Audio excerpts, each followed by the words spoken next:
Сәлем достар, дәмі өте керемет болып шығатын каркаде сусынын дайындаймыз. Жасалуы өте оңай, әрі пайдасы өте көп. Постқа жаза кететін боламын. Базарда немесе маркетте осындай пакетикте каркаде сатады. Соның жартысын қазанға алып, 1,5 стакан шекерді салып, үстіне су құйып, оны араластырып қайнатамыз.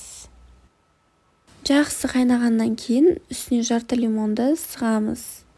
Және де су құйғышымызға 1 литрден су құйып аламыз. Үстіне осылай каркадемізді ситадан өткізіп құямыз. Сонда бізде 4 литр каркаде сусыны шығатын болады. Біздің сусынымыз дайын. Міндетті түрде жасап көріңіздер. Салқындатып ішіңіздер. Дәмі өте керемет болып шығады. Аз болсын, сіздермен бірге болған жұлдыз. Видео ұнаған болса, лайк басуды, комментарий жазуды ұмытпаңыздар.